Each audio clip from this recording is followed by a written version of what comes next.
esposa depois trazer um copo d'água para mim. O pastor hoje está andando de bike, então eu tomo muita água. Hoje eu gravei um vídeo aqui no Santuário da Santa Paulina, irmãos. Você já assistiu ao vídeo lá no Ministério das Águas? Compartilha esse vídeo, faz ele voar aí, que em nome de Jesus, Deus tem propósito com esses vídeos aí.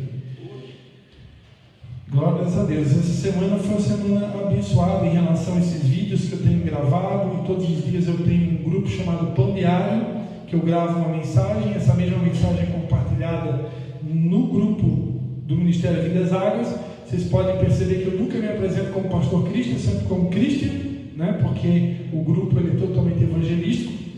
E essa semana foi muito importante para mim, porque eu recebi alguns testemunhos, pessoas que participam desse grupo e de outros grupos, porque os vídeos da bike eu compartilho com grupos de bike também.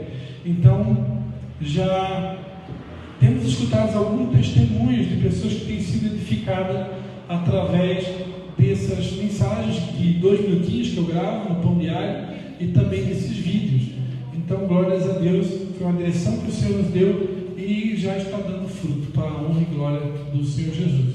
Então, se Deus te der qualquer direção, faça, né? Por menor que seja, por até mais ridículo que possa parecer, quando Deus coloca algo no nosso coração, né? Vai em frente, né?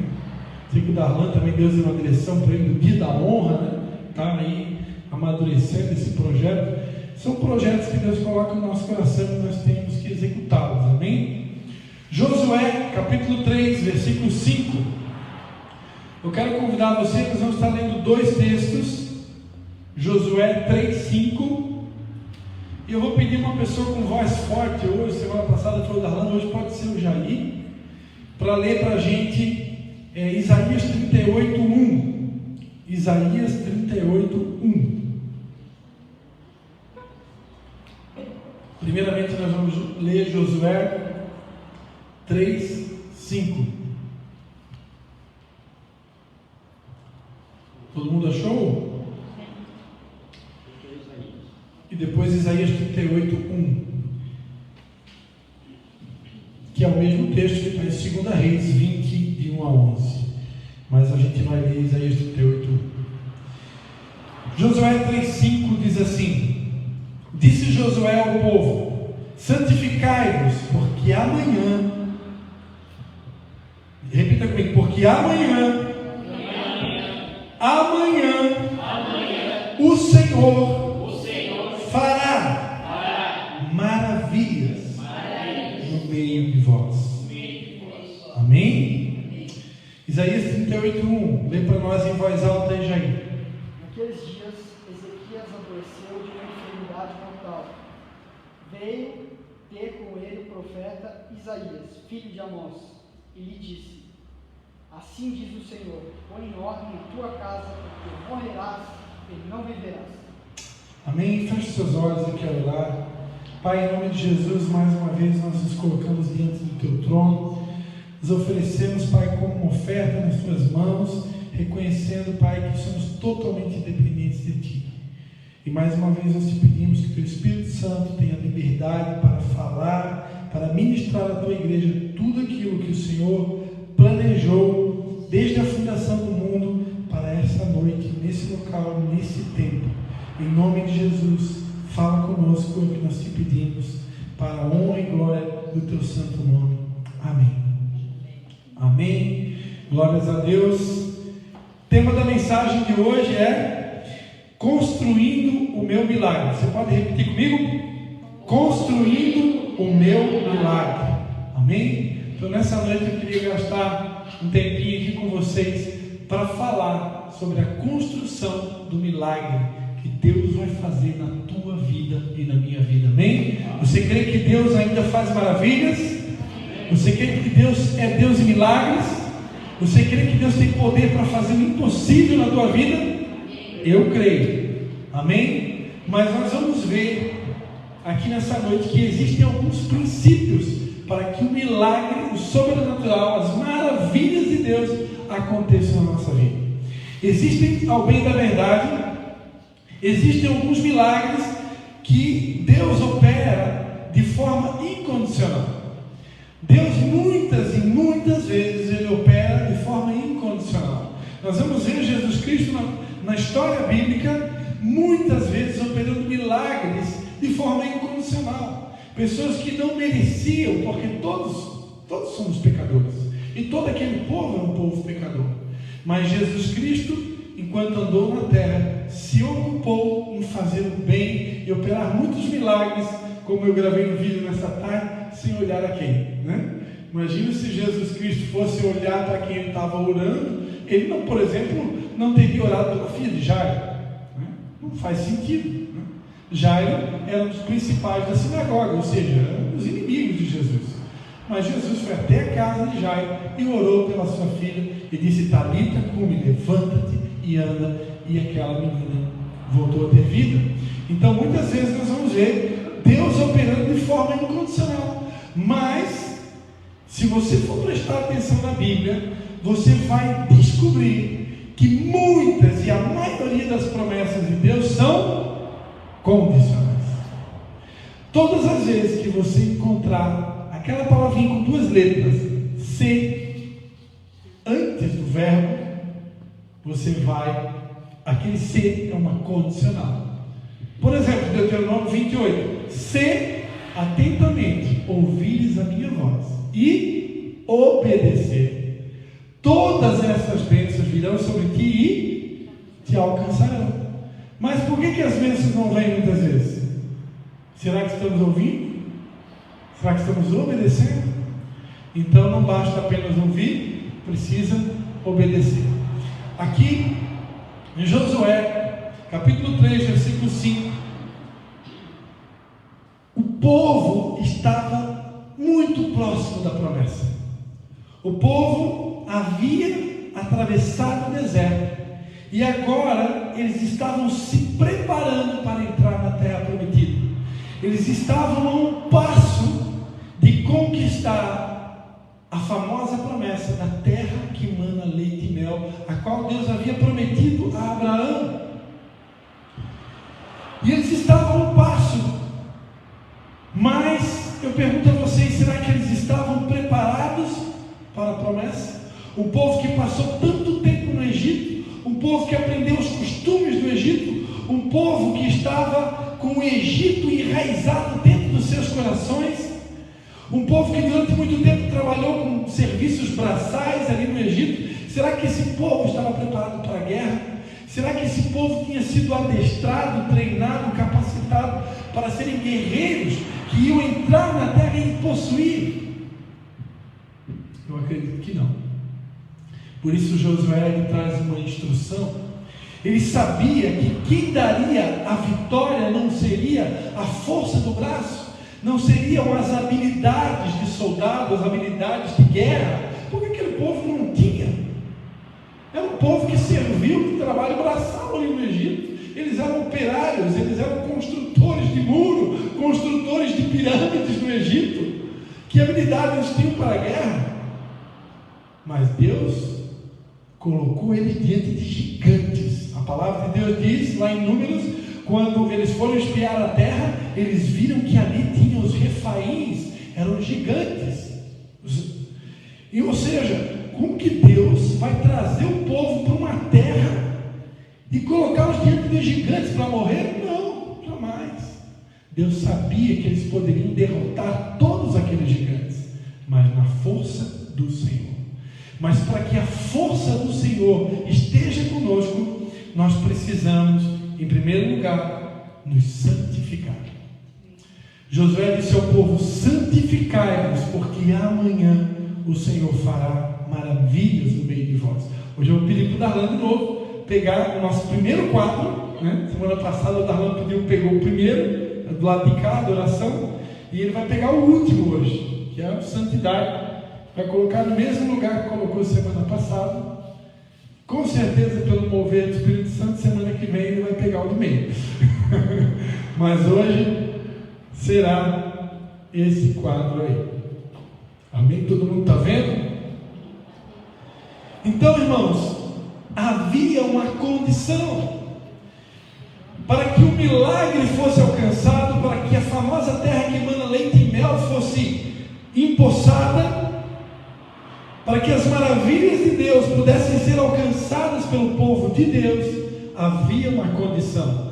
Deus disse por intermédio de Josué: santificai-vos. Santificai-vos. Nós vimos também semana passada, quando eu estava falando de adoração, eu compartilhei quando Davi ele vai até a casa de Obed-edom com os seus sacerdotes, com os seus levitas, para trazer a arca novamente à casa, ao templo de Deus. A Bíblia diz que a cada 7 passos ele sacrificava. Mas todos conhecem a história.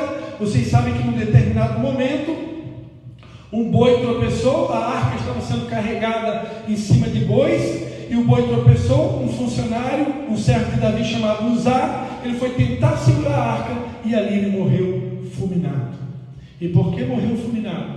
Morreu fulminado porque a arca não poderia ser transportada em carro de boi. A arca devia ser transportada nos ombros dos sacerdotes. Isso está falando de responsabilidade. Repita comigo: eu tenho, como sacerdote de Deus, uma responsabilidade muito grande. Repita comigo: a minha responsabilidade é carregar, por onde eu for, a glória de Deus. Só que a glória de Deus só pode ser carregada em santidade. É impossível carregar a glória de Deus em santidade. Quando Uzá tropeçou e deixou cair a arca, e ali ele morreu fulminado, Davi se põe de joelho, e ali ele chora amargamente, e ele pede: Senhor, onde nós erramos? O que nós fizemos? Por que isso aconteceu? E aí o Senhor revela a ele a maneira correta de carregar a arca, e a forma correta era nos ombros dos sacerdotes, em santidade. Davi ordena os sacerdotes: santifiquem-se, porque nós só conseguiríamos carregar a glória, a arca, em santidade. Se você ler lá a história, não vou entrar em detalhes, que eu não quero citar tantos textos bíblicos, porque já tem bastante aqui no meu esboço. Porém, você vai ver lá na Bíblia que Davi ordena então que todos se santifiquem, para poder então carregar a glória. Porque a glória, a presença, a arca de Deus, ela tem tudo. Com a presença de Deus você tem tudo.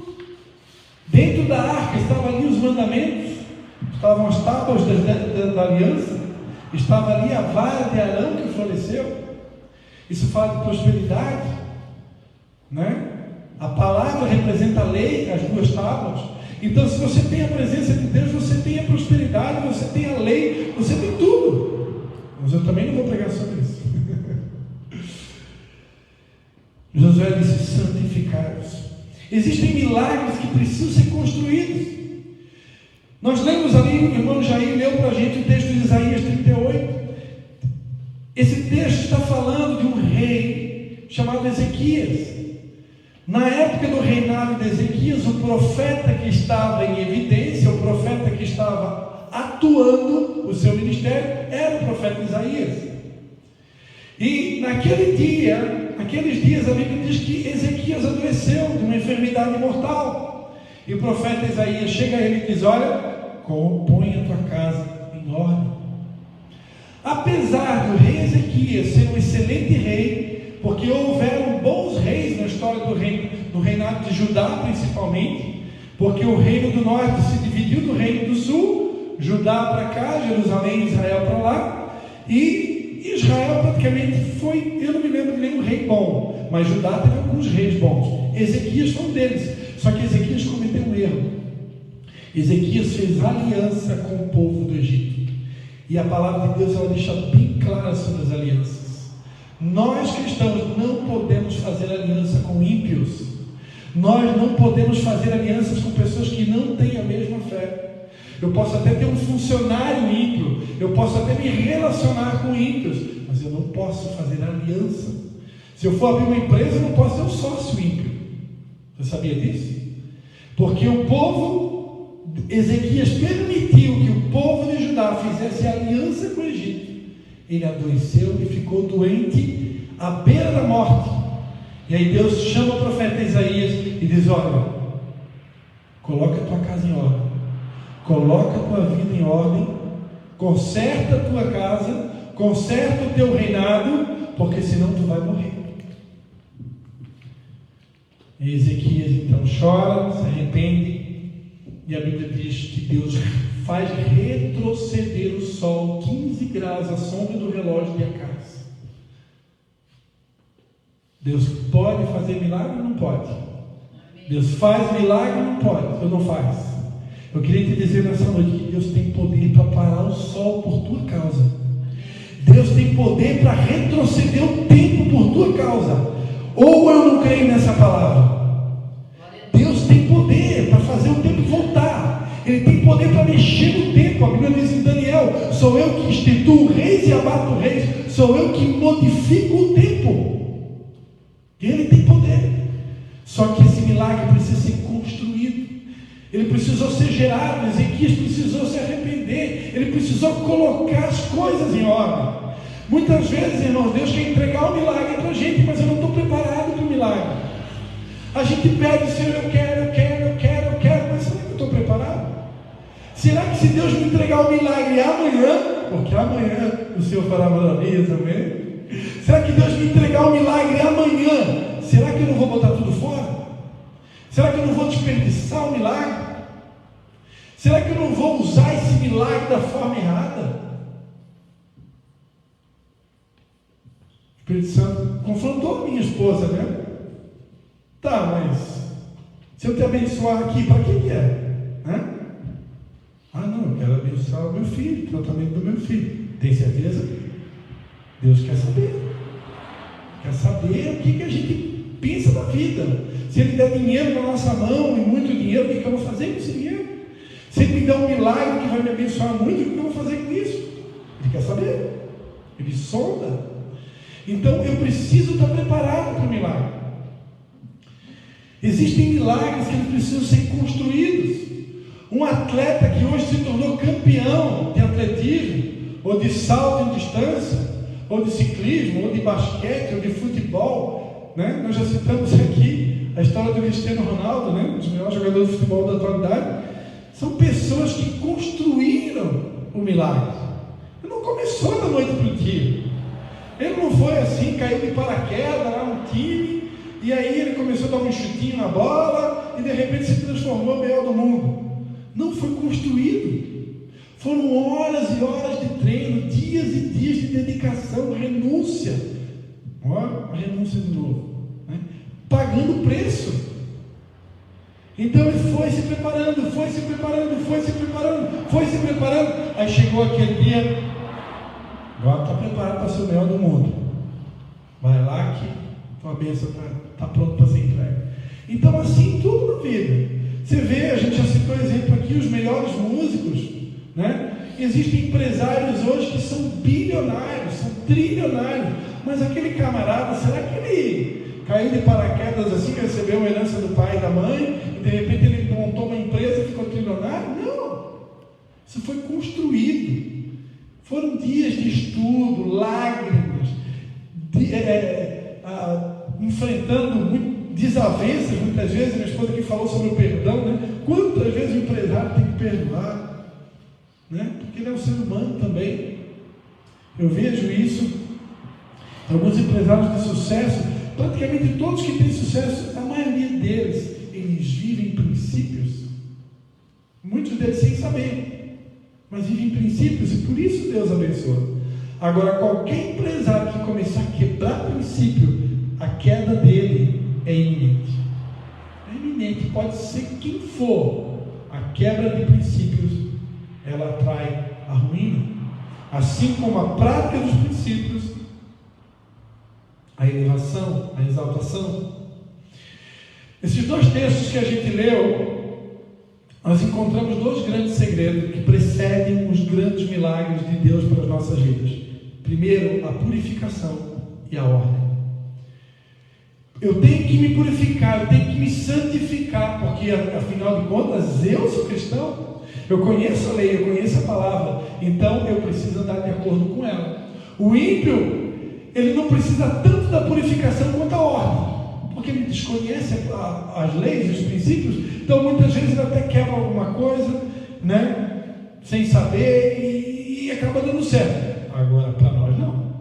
Eu conheço e não pratico, vai dar errado, vai dar problema.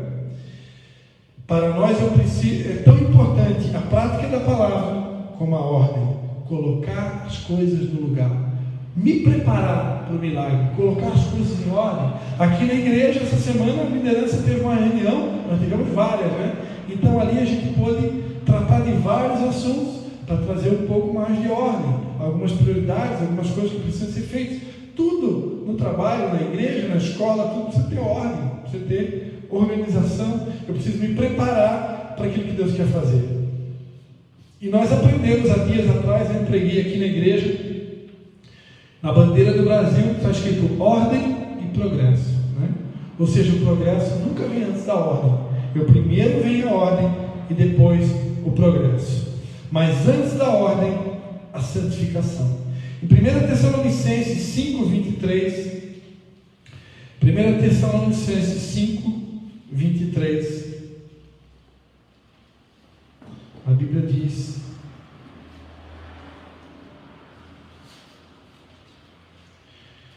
Primeira Tessalonicenses 5, 23,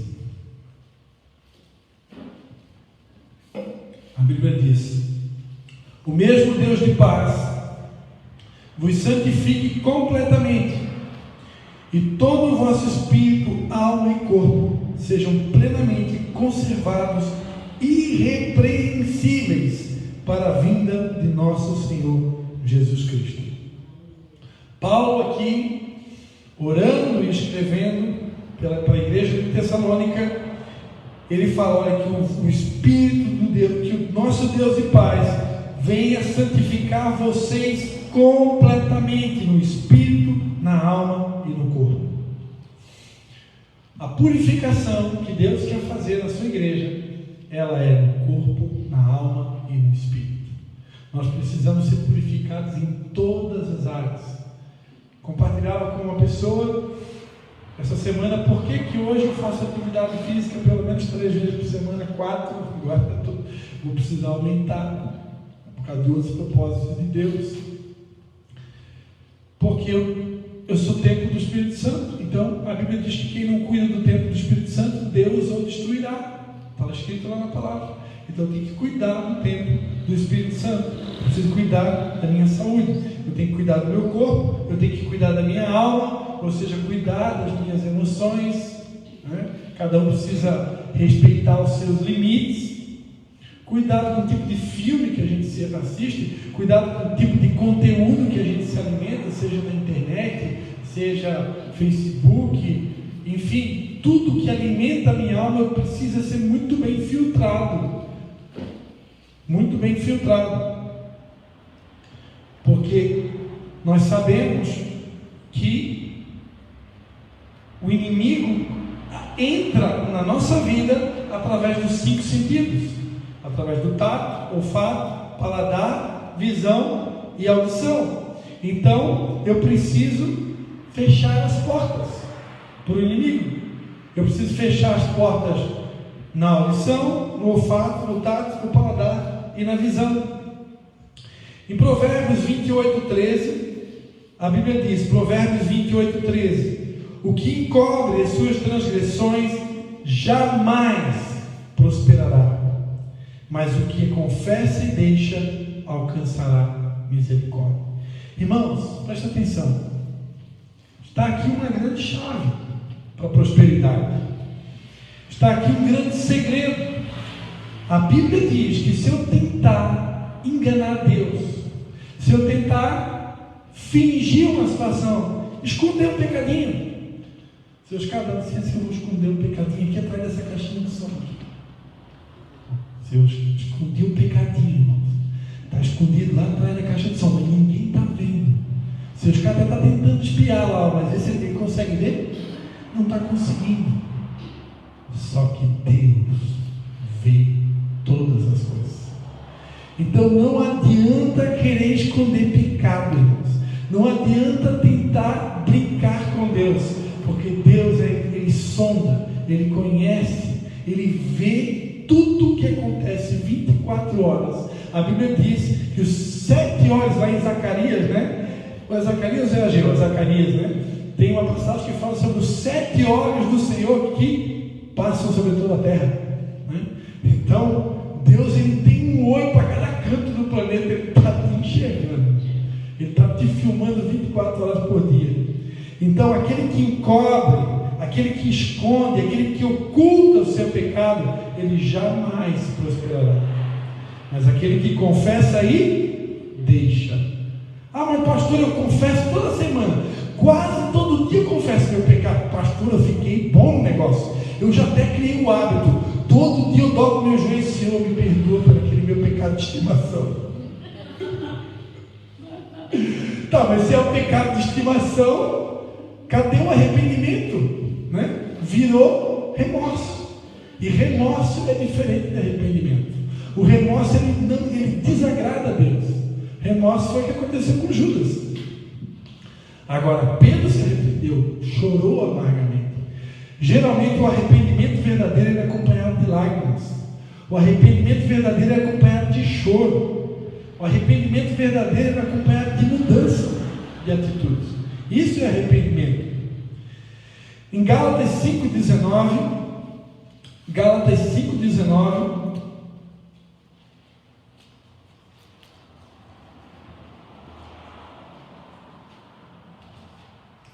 a Bíblia diz, Gálatas 5,19, a Bíblia diz: as obras da carne são conhecidas, as quais são prostituição, impureza, lascívia, idolatria, feitiçarias, inimizades, porfias, ciúmes, iras, pelejas, dissensões, facções, invejas, bebedices, orgias e coisas semelhantes a estas, acerca das quais vos declaro, como já antes vos preveni, que os que cometem tais coisas não herdarão o reino de Deus. Ah, pastor, mas eu gosto tanto dessa prostituição. Eu até estou pensando em ter um amante. Impureza, mas eu gosto tanto de ver um filmezinho pornográfico. Eu gosto de ver aquelas imagens na internet. De vez em quando os amiguinhos do WhatsApp mandam as meninas de roupa indecente, com a sainha curta. Irmãos, eu participava de um grupo do WhatsApp de amigos da bike, do pedal. E quando eu fui entrar nesse grupo, eu disse: olha, se colocarem qualquer imagem sensual, pornografia ou coisa semelhante, eu estou fora. Tá? Colocaram, eu saí do grupo. Mas eu tinha um outro grupo. Aquele grupo não tinha pornografia, não tinha nada, era só para marcar os horários do pedal. Até que um dia um amigo profissional, uma determinada área, postou um trabalho dele. Só irmãos, eu quero compartilhar. Irmãos, não, né? Quero compartilhar o meu trabalho. Eu penso, pô, é um vídeo do trabalho da pessoa. A gente pensa assim, pô, vou assistir, né? Só que o vídeo do trabalho da pessoa, a pessoa trabalhava com. E no vídeo era um vídeo, né? Como que as mulheres às vezes contratam para fazer um book, né? Tem um book de fotos normais e tem um book de fotos sensuais e tem até um book com a mulher totalmente sem roupa, né? E o trabalho do meu amigo era um vídeo que ele profissional da mulher sem roupa em todas as posições. Legal, é profissional. Para ele é uma bênção. Depois eu até procurei esse meu amigo e falei para ele, olho no olho, pessoalmente, assim: irmão, querido, eu quero te dizer que eu respeito o seu trabalho, é um trabalho, tudo bem, porém, nós homens, até que se prove o contrário, se você é homem com H maiúsculo, né, temos dificuldade com os olhos, assim como as mulheres têm dificuldade mais com o ouvir. As mulheres são mais pegas no ouvido, e o homem mais no olho, para quem não sabia disso. Então, querido, esse tipo de vídeo é bom evitar de compartilhar em grupos de WhatsApp. porque eu tenho certeza que a maioria dos homens que assistir vão pecar. Então, irmãos, isso daí me deu uma brecha. Por causa daquele vídeo eu dei uma brecha, e por causa dessa brecha eu tive outras consequências. E um dia eu chorei amargamente por causa dessa brecha que eu dei. Tive que pedir perdão para minha esposa, tive que pedir perdão para minha filha mais de uma vez, e eu chorei amargamente e fui confrontado duramente pela minha esposa e pela minha filha, porque eu dei uma brecha, entrou pelos olhos. Então a gente precisa vigiar. Impureza, pensamentos impuros, lascívia, sensualidade. O cristão precisa saber se vestir. Não posso colocar uma roupa que escandaliza, roupas transparentes, roupas muito curtas. Idolatria. O único ídolo que eu tenho que ter é Jesus Cristo. Feitiçaria, inimizade. Não, fulano eu não perdoo, eu não me dou com aquela pessoa. Sabe, pastor, eu não vou com a cara dela. Eu não tenho, sabe, a química não rola. Não dá para andar com aquela pessoa, eu não curto, sabe? Pois é. Porfias. O que é porfia mesmo, pastorinha Patrícia? Teimosia, né? Não? Partidarismo, panelinha, né? Ciúme, mas é só um ciúminho tão bom.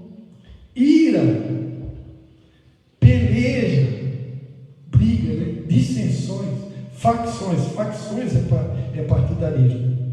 E porfia, que eu me lembro, é teimosia, né? Porfia é teimosia. Você conhece alguma pessoa teimosa? Não discuta com uma pessoa teimosa. Inveja. A inveja ninguém sabe o que é, né?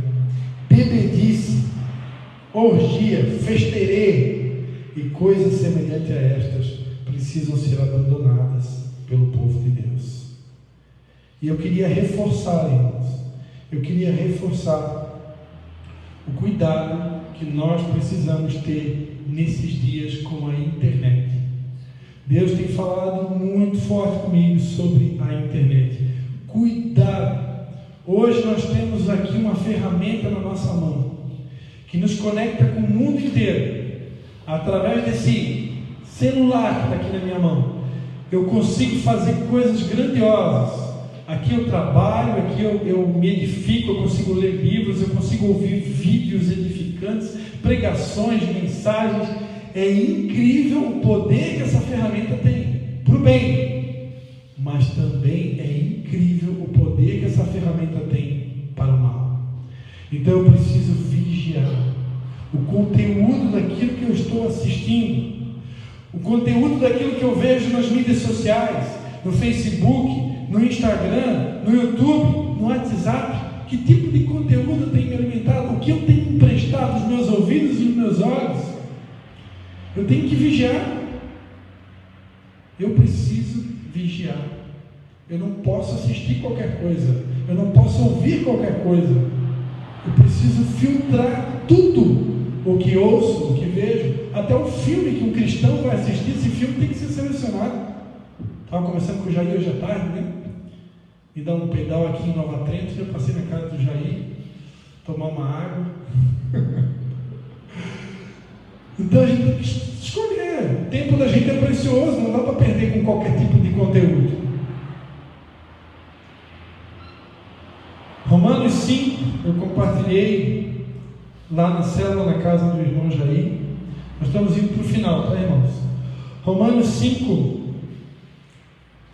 versículo 1 a 5, a Bíblia diz assim: sendo, pois, justificados pela fé, temos paz com Deus, por meio de nosso Senhor Jesus Cristo, mediante quem obtivemos entrada pela fé a esta graça, na qual estamos firmes e nos gloriamos na esperança da glória de Deus.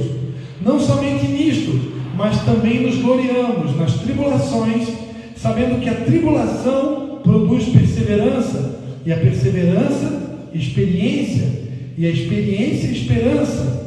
Ora, a esperança não traz confusão, porque o amor de Deus está derramado em nossos corações pelo Espírito Santo que nos foi dado.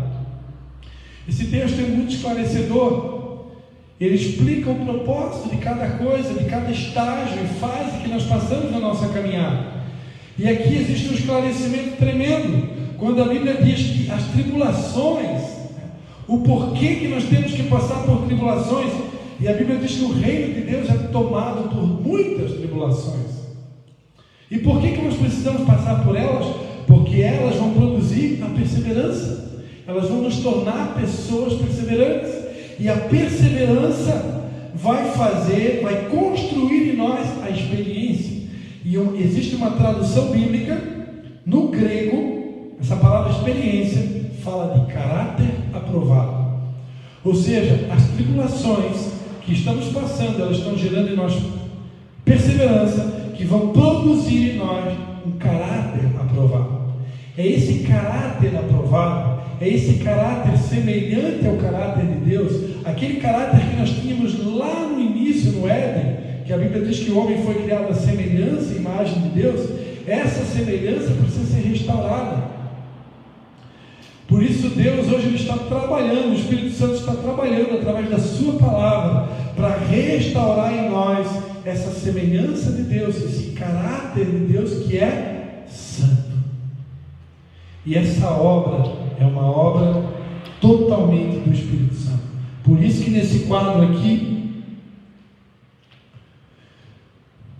o pastor Andraci, quando pintou o quadro, ele colocou o homem se lavando no mar, no rio, se purificando, mas ele não esqueceu de deixar bem claro, de colocar também a pomba do Espírito Santo nesse quadro, porque o processo de lavagem, o processo de limpeza, o processo de purificação é a obra do Espírito Santo. Ele vai nos santificar, corpo, alma e espírito. A Bíblia diz que quando Deus nos justificou, Ele já nos santificou. Deus ele está enxergando você lá no amanhã. Deus ele já está te vendo limpinho, lá na frente. Amém? Quando Deus confrontou Caim, que havia tido inveja do seu irmão Abel, e por isso sacrificou, assassinou o seu irmão, Deus aparece ali no jardim, aparece para Caim, e ele fala uma frase, Gênesis 4:7: se bem fizeres, não é certo que serás aceito, e se não fizeres bem, o pecado está à porta, e sobre ti será o seu desejo, mas sobre ele deves dominar. Irmão, sabe por que eu coloquei esse texto aqui na mensagem? Porque muitas vezes Satanás ele vai falar assim para você: não, mas esse pecadinho aí que você está cometendo é meu espinho na carne, sabe? Esse pecado aqui, eu já larguei vários pecados, mas esse aqui não, esse daqui deixa, é só umzinho, né? Eu já melhorei tanto, né? Eu já deixei tanto tipo de pecado, por que eu tenho que deixar tudo? Pelo menos umzinho aqui, né? Aí muitas vezes a gente fica crente que Deus aceita, mas é só um pecadinho. E que Deus disse para Caim: sobre o teu desejo você tem que dominar. Não, o Espírito Santo vem me controlar, vem me ajudar a vencer o pecado. Não, o Espírito Santo vai te ajudar, mas você que tem que dizer não ao pecado. Santidade é decisão. Eu tenho que decidir.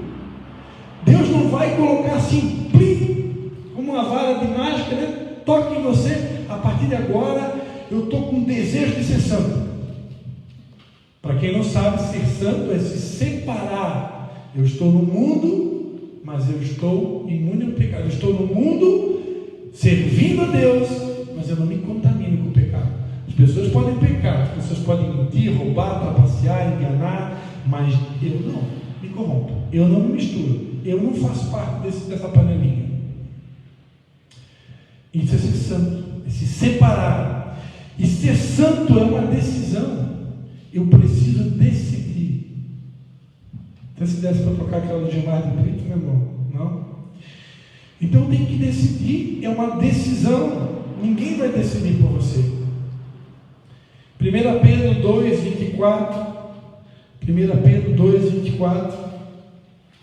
A Bíblia diz: Ele mesmo levou em seu corpo os nossos pecados sobre o madeiro, para que mortos para os pecados, pudéssemos viver para a justiça. Pelas suas feridas fostes sarados, pois estavas desgarrados como ovelhas, mas agora voltastes ao pastor e bispo das vossas almas. Quando é que a gente volta para Jesus, irmãos? Quando a gente morre para o pecado. Porque se eu não morrer para o pecado, eu posso estar desviado dentro da igreja. Sabia que eu posso estar dentro da igreja desviado? Eu frequento o culto, eu vou na célula, mas estou desviado. Se eu não morrer para o pecado, estou desviado dentro da igreja. E aí a gente pergunta, mas Deus, por quê? Está demorando tanto o meu milagre? Põe a tua casa em ordem. Simples assim. O que encobre as suas transgressões nunca prosperará, mas o que confessa e deixa alcançará misericórdia. Vou convidar você a fechar os seus olhos. Deus nos trouxe aqui nessa noite para fazer uma reflexão. Estamos muito próximos de bênçãos, promessas, milagres, maravilhas que Deus tem prometido para a sua noiva. Deus é um Deus bom. Ele é bom. Ele falou aqui nessa noite que nos ama. Ele estava aqui, Ele está aqui, e Ele deixou bem claro que nos ama. Ele nos ama com todas as suas forças, e por isso Ele foi capaz de entregar aquilo que Ele tinha de melhor, o seu Filho Jesus, ali naquela cruz, para morrer pelos nossos pecados. Ele te ama, Ele me ama, e ninguém tem maior amor do que aquele que foi capaz de entregar a sua própria vida. Ele está prestes a operar grandes bênçãos nas nossas vidas, mas Ele pede algo de nós. Ele diz: santificai-vos, santificai-vos, se organizem como um exército, se santifiquem, se purifiquem, abandonem o pecado, abandonem as obras da carne, abandonem aquilo que entristece o meu espírito. Acaso não sabem vós que o meu espírito que habita em vós tem ciúme de vocês? O Espírito Santo tem ciúme.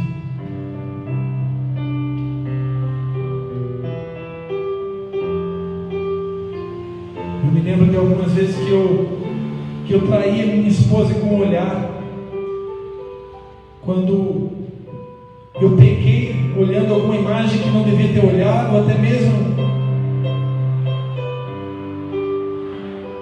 uma outra mulher, porque o inimigo não aparece diante de você feio, cabeludo, monstruoso, mas a Bíblia diz que ele aparece como um anjo de luz. Ele se transfigura, e muitas vezes o inimigo vai tentar te atingir de uma forma astuta. E eu me lembro quando eu pequei com os meus olhos, eu me lembro de algumas vezes senti o Espírito Santo triste dentro de mim.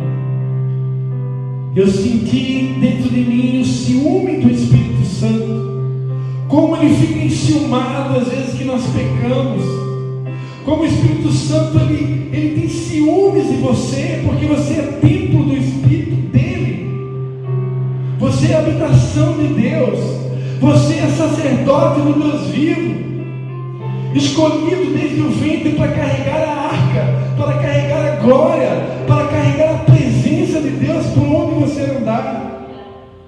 E por isso ele tem ciúmes, ele se entristece todas as vezes que pecamos, às vezes que pecamos com o toque, com o corpo, às vezes que pecamos com os olhos, às vezes que pecamos com o olfato, às vezes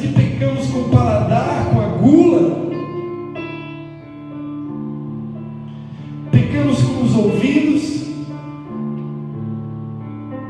O Senhor quer encerrar todo tipo de nível de deserto nas nossas vidas.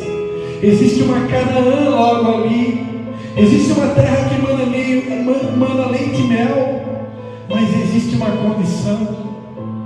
Vocês não conseguirão entrar nessa terra se vocês não se purificarem. Vocês não conseguirão entrar nessa terra se vocês não santificarem. Só existe uma única receita: santificai-vos, porque eu farei maravilhas, diz o Senhor. Oh, o Senhor está construindo. Ele está construindo o caráter dele em mim. Ele está construindo o caráter dele em você.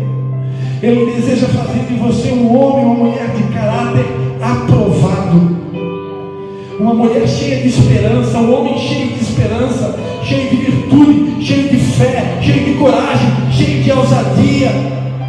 Oh, as pessoas vão ver o fogo de Deus ardendo na sua vida. As pessoas verão o fogo, a glória de Deus se manifestando, queimando na tua vida. Por onde você passar, a arca será carregada.